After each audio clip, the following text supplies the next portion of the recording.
Baruch atah asherah anat melech ha'olam asher kiddushanu mitzvotav v'tzivanu lehitati v'tzitzit.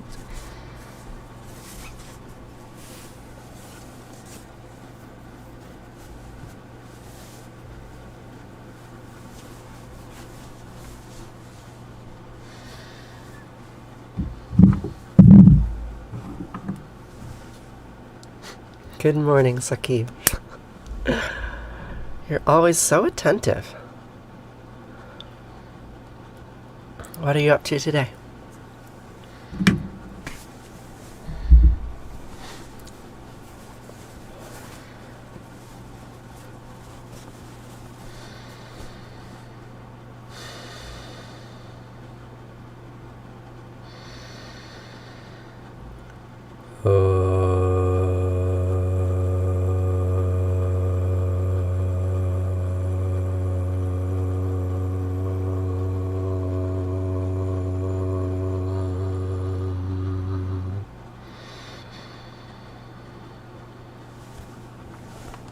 I'm feeling better. Basically completely better. I had to take some time off, but yeah, I mean, I don't know. You'll still probably see me blow my nose or cough because I'll be using my voice and blah blah blah, but I'm basically better. Thanks for asking.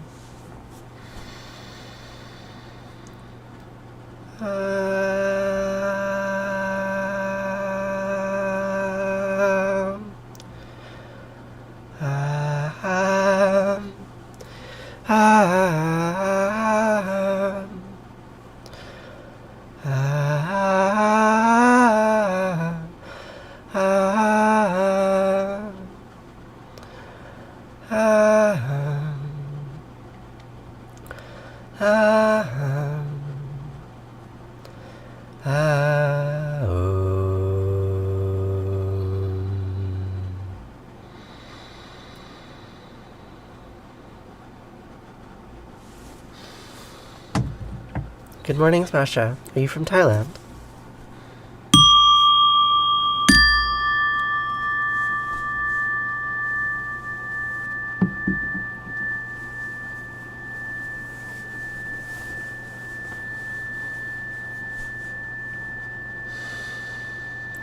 Shema Yisrael Asher Eloheinu Yahweh Echad.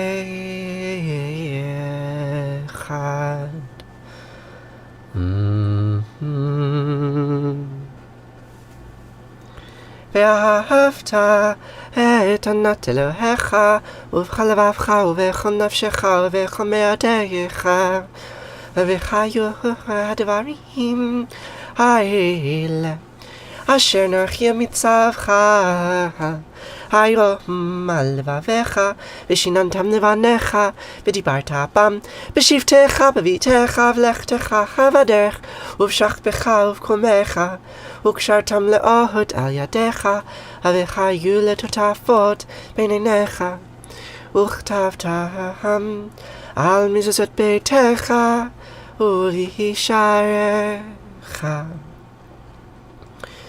וחיה כי ויחיה אלוהיך אל הארץ אשר נשבע לאבותיך לאברהם ליצחק וליעקב לתת לך ערים גדולות וטובות אשר לא בנית ובתים מלאים כל טובה אשר לא מילאת וברות הצווים אשר לא עשת בה כערים וציתים אשר לא נתת והלכת ושבת הישמר לך פן תשכח את יהוה אשר תשעך מארץ מצרים מבית עבדים.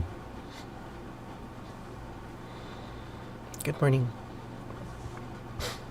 The words we say, you can say them in English too, if you like. They go, Shema Yisrael, Yahweh Eloheinu, Yahweh Echad. Listen, Israel. Yahweh Eloheinu, Yahweh Echad are one. No tefillin, just talis. Maybe one day I will wear tefillin on this stream, but I think I need a little bit more formal training first before I can earn those symbols. But this is the tefillin prayer. It's true.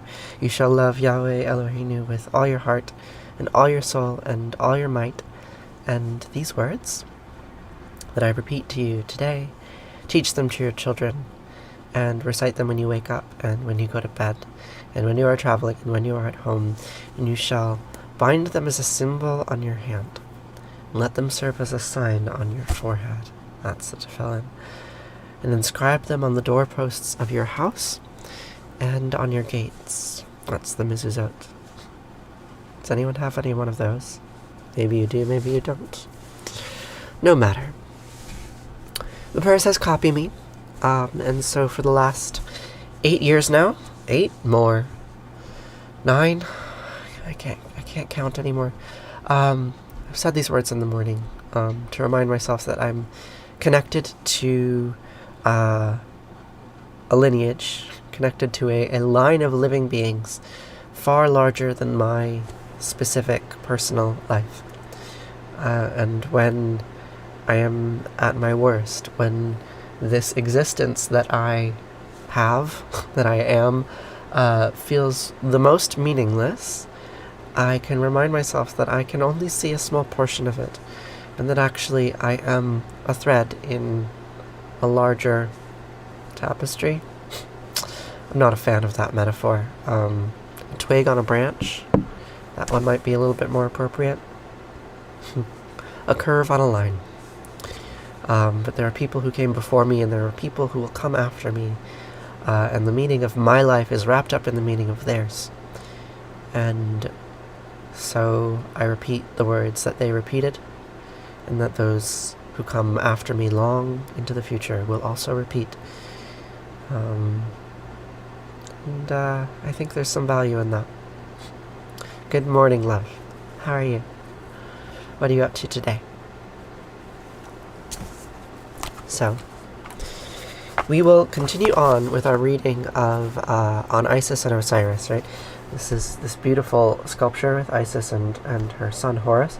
Looks like Madonna and Child, but it's substantially older. Where are you going camping? So, where we left off in this story, where were we left? Where did we leave off? I'm trying to remember. So there was a party, right? So first these gods were created, and Typhon and Osiris were defined as eternal enemies. And there was a party, and Typhon decided to lay a trap. So he created a coffin perfectly Osiris sized and said, "Hey, Osiris, you should just lie down in this coffin." And Osiris is like, "Yeah, that sounds like a great idea." So he lies down in the coffin, and then Typhon puts the lid on the coffin, seals it up with lead, and casts it out into the Nile, and it flows into the Mediterranean Sea. And Isis is bereft, and goes seeking her husband, and she finds the coffin grown into a tree in Byblos, in Lebanon. And she beseeches the king and queen of Lebanon to give her the coffin back, and they say, "Yeah, sure, you can have the coffin back." "Good morning, Batya. How are you doing today? I hope you're well." So she takes the coffin back to Egypt, but once she returns, Typhon is still wreaking his mischief, and he chops up the corpse of Osiris into many pieces and casts them back into the Nile once again. And Isis travels around looking for the pieces of her husband Osiris, and she can find all of them but the penis, but the phallus. Very important part, you know. Can't have that chopped off. That'd be terrible. Might turn you into a woman. And that's where we left off. There's a boy named Palestinos who Isis scares to death. Yes, I am much better. Thank you, Batya. So, we'll continue on and see what happens to the corpse of Osiris.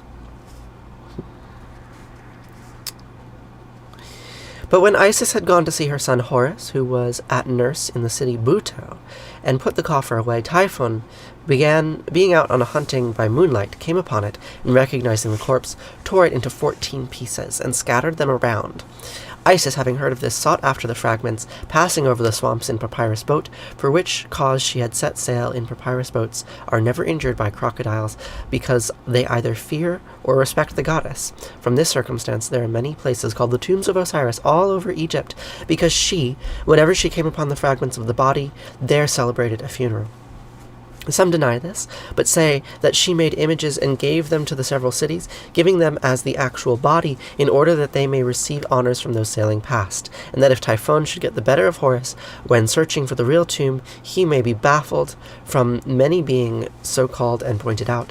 Of the members of Osiris, only one Isis was unable to find, the genital member, for it had been thrown at first into the river, and Lepidotus, Phagris, and Oxyrhynchus had fed upon it, which kinds of fish natives scruple to eat above all others, and that Isis in its stead made a model and consecrated it, namely the phallus, in honor whereof Egyptians hold a festival. Hi, Erica. How are you? So, to summarize that paragraph, once again, Isis brings the body of Osiris back home. His evil brother chops it up into pieces, and Isis searches for all the pieces, and she can find all the pieces except the phallus, so she makes a fake phallus. What happens next? Afterwards, Osiris is reborn, I suppose.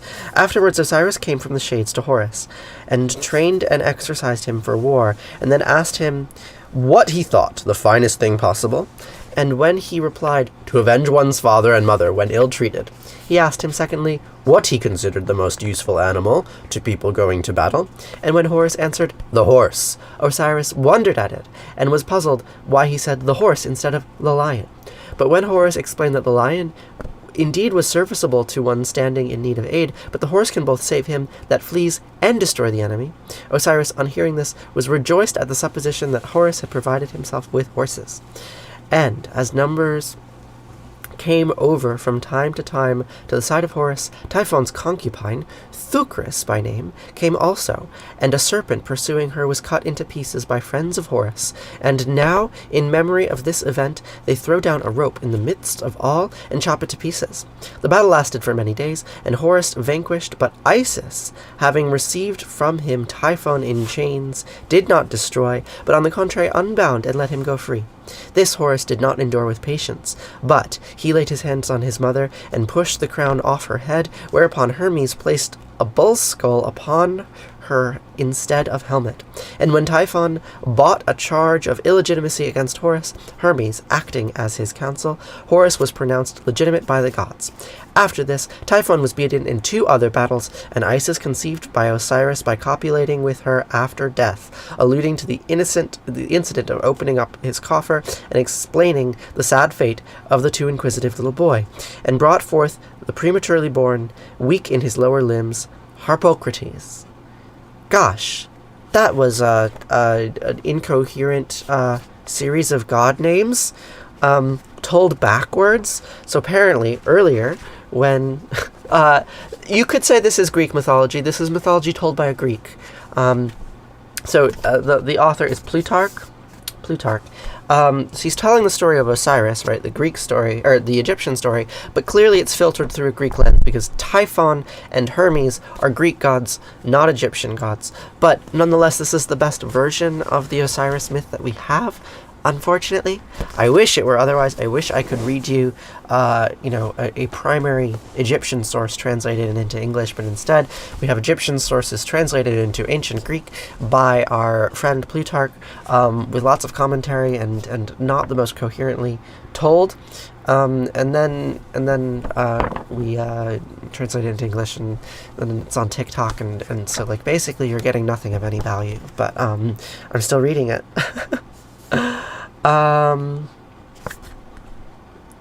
So, we can continue on.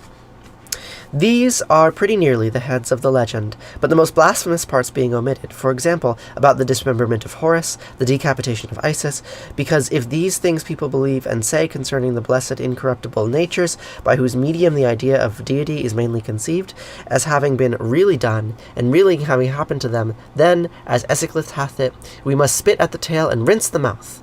And there is no more need of talking to you. In fact, you are yourself disgusted at people holding such absurd and uncivilized notions respecting the gods. Good morning, Abi. How are you? Your name has changed. Now you're about carrots? It's been a while. It's really, really nice to see you. Are not these things exactly the fine-spun fables and empty tales that poets and storytellers like spiders breed out of themselves without foundation from first to last, and weave and spread them out?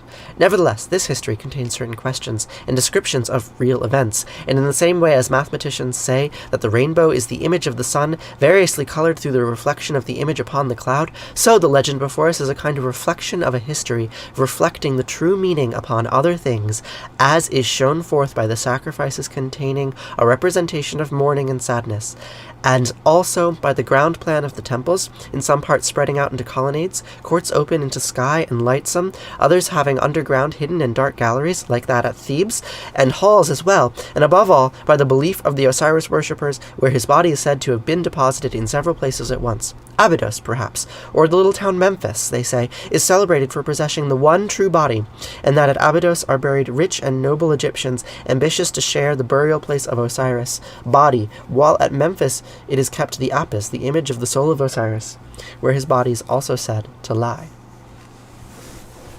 I'm glad you're well. So, I think that is the end of Plutarch's recounting of the myth of Osiris. I think probably tomorrow we will move on to another myth, because I find Plutarch rather exhausting. But there was this line that we just read. I'm going to highlight it, because, gosh, it was really quite good. Right? Nevertheless, this history contains certain questions and descriptions of real events, and in the way the mathematicians say that the rainbow is the image of the sun, variously colored through the reflection of the image upon the clouds, so the legend before us is a kind of reflection of a history reflecting the true meaning upon other things. Right? I think that's a really lovely description of mythology, right? That mythology represents the truth in the same way that a rainbow represents the sun, right? They don't resemble each other in any literal way, right? In fact, the rainbow is a refraction, right? It's a distortion of the true light source, but nonetheless, it allows us to perceive it quite beautifully. Good morning, Rachel. It's really nice to see you. What are you up to today? Are you teaching today? I want to be able to find this code again, so I'm going to highlight it, and then we will move on to the rest of the stream. Nevertheless, this history contains certain questions, and in the same way as the mathematicians do their mathematics,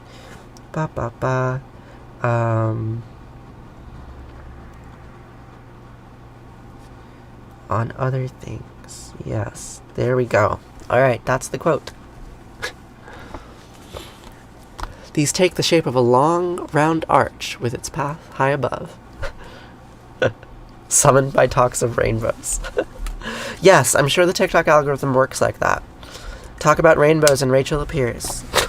That's great. I don't know, like, I read all this mythology, right? Like, every day I come here and I read to you a bit of mythology, and that might actually be, like, the best bit of Plutarch out of this entire thing, right? Like, I'm rather disappointed with his recounting of the myth of Osiris. I mean, it's okay, but it's just, like, it sounds like old grandpa is telling you a story that he half forgotten. He's inserting names of people that were never there.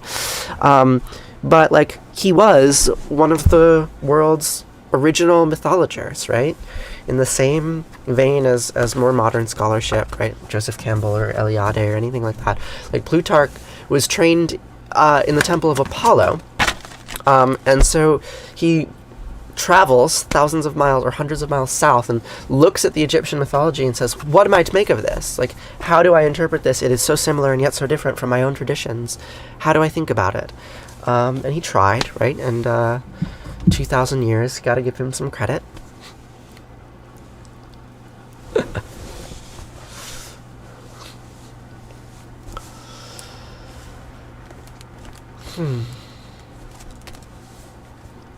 I think we all need mental health care.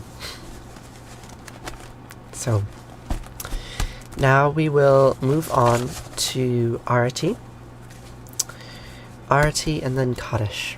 So, the word Arati means flame in Sanskrit, or light. And this prayer, although it's from a different time and place than what we were just reading, actually a fairly similar time, the Bhagavad Gita was written around the time that Plutarch was writing too, right? Axial age. I find that this prayer gives context to the rest, because it explains what's the point of repeating the names of all of these ancient superhero characters, right? And we say their name and we remind ourselves that we're part of a culture, basically. Maybe it's as simple as that. We live in a society. Blah, blah. Hey, Mr. Jacob Toe. How are you doing today? My favorite troll.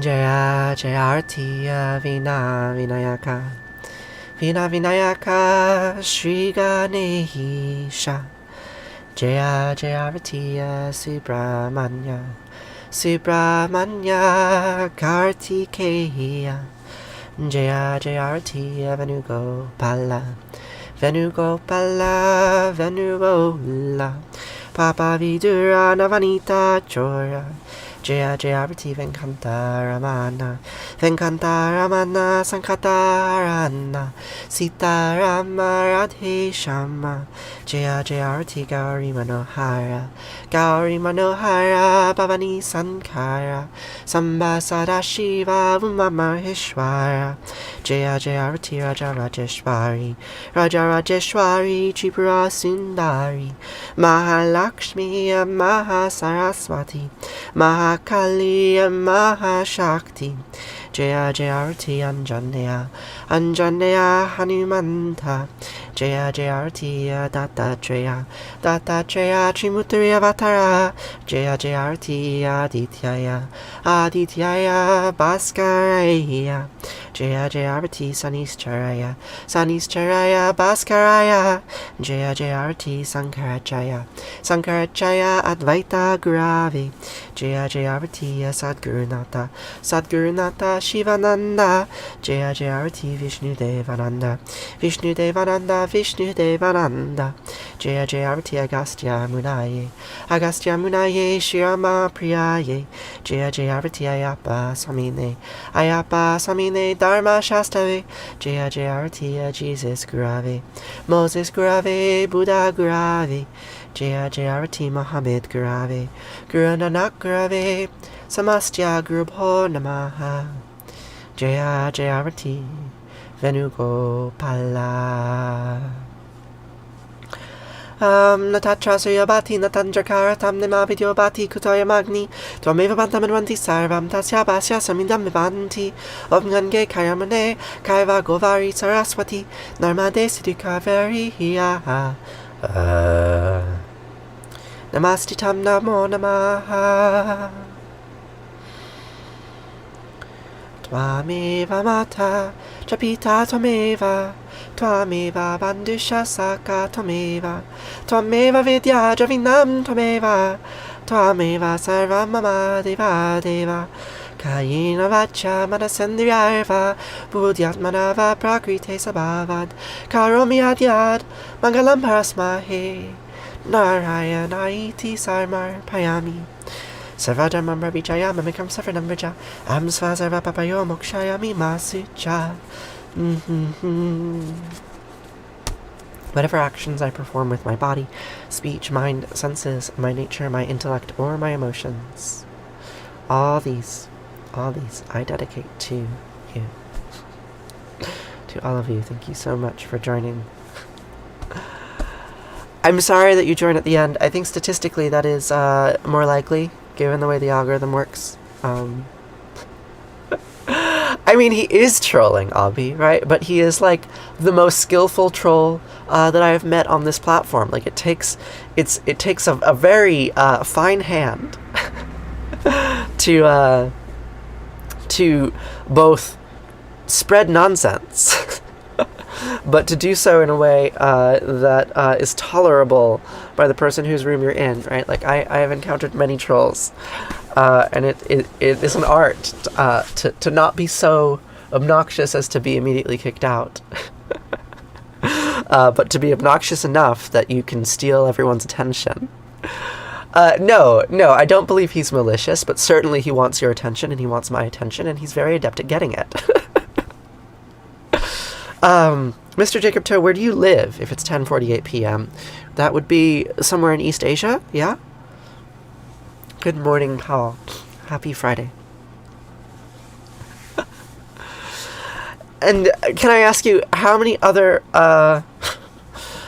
TikTokers do you torment so skillfully? I think he is both a troll and a fan. You're in Australia. Well, I hope you get to bed soon. Sure, Batya. We can sing that Edward Sharpe song because you asked so nicely.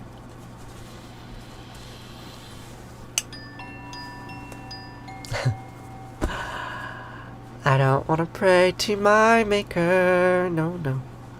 I just want to be feeling free. Not just who I am, but the pink and golden land, and that wide, wild sky over me. Help me to the sun, hey, I'm looking everywhere. See, I'm looking to become not the prayer, but the prayer, and I don't want to pray, no. I don't want to pray, no.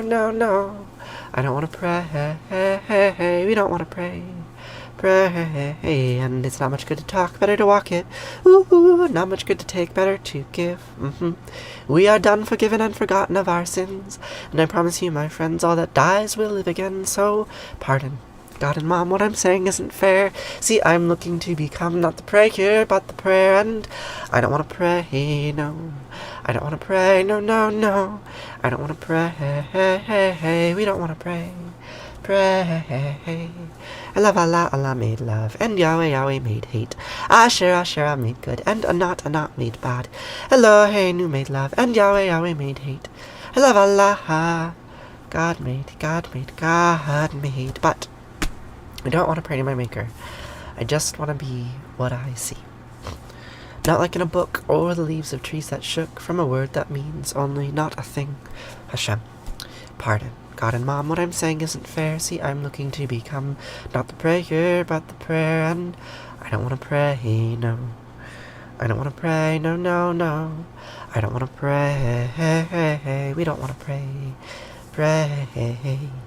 Allah made love, and Yahweh made hate. Asher made good, and Anat made bad. Elohenu made love, and Yahweh made hate. Love Allah. God made me.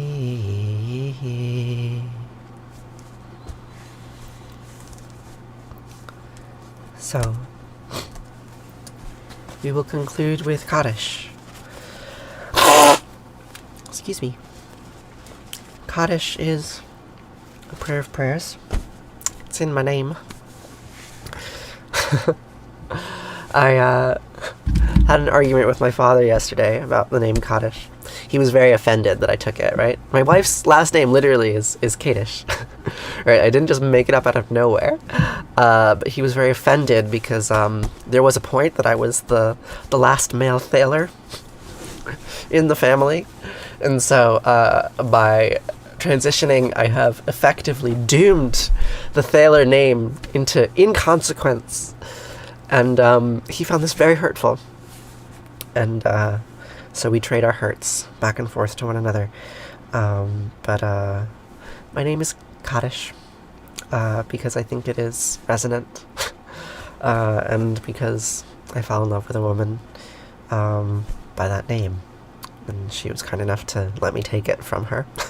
Because that's how names work. You steal them from one another, right? Good morning, Dr. Punk. How are you? So we will say Kaddish now. Prayer of mourning, prayer of grief. To remember those that came before us. And also, perhaps, maybe, to foresee those who will come after. We grieve together. Because that's an important human practice. Powell, strictly speaking, I'm not married, but I live on an income-sharing commune So I'm for all intents and purposes married to the person who I refer to as my wife, because also I have multiple partners. So if I say my wife, everybody knows that I'm talking about that person and not a different person. So I don't know. Language changes. I use it the way that I wish to use it. But we will get married at some point. And I will legally change my name to Kaddish. Right now, it's still legally, it's Maxwell Thaler. But please don't call me that. Vince the Vampire. What's up with Vince the Vampire? Thank you, Dr. Punk. Playing the tipping game. That's why we tolerate Mr. Jacob Toe, is because he tips sometimes. So, anyway. Kaddish is prayer of mourning. So we say these words together to remind ourselves that we are not alone. And for the last 2,500 years, give or take, my ancestors have been saying these words in response to death. And I feel very lucky to share them with you. Yid Gadal, Vid Kadash, Shema Rabbah. Bi'alma divrachiyute, v'yamlich malchute, b'chayachon, v'yomechon, v'chayed kol beit Yisrael, b'agalav, v'zman kari, v'imru, amin. Yehi Shema Rabbah miv'arach li'olam, omei, omaya. Yitbarach, Vishtabach, Vitba'ar, Vitrama, Vitase, Vitadar, Vitale, Vitalal, Shemei, Kudisha, Berechu, Leila min kol birchata, V'sherata, Tushbechata, V'nechemata, Diamiran, Biama, Vimru, Amen. Yehi Shemei Rabbah Miv'arach Li'olam, Omei, Omaya, Yitbarach, Vishtabach, Vitba'ar, Vitrama, Vitnase, Vitadar, Vitale, Vitalal, Shemei, Kudisha, Berechu, Leila min kol birchata, V'sherata, Tushbechata, V'nechemata, Diamiran, Biama, Vimru, Amen. Yehi Shlama Rabbah Min Shemaya Mechaim Alinu V'Yachol Yisrael V'Yimru Amen Osei Shalom V'Yimramav Huya Asei Shalom Alenu V'Yachol Yisrael V'Yimru Amen. Osei Shalom V'Yimramav Huya Asei Shalom Alenu V'Yachol Yisrael V'Yimru Amen. Thank you so much for joining me today. I will see you here tomorrow to say these words once more. Stay well.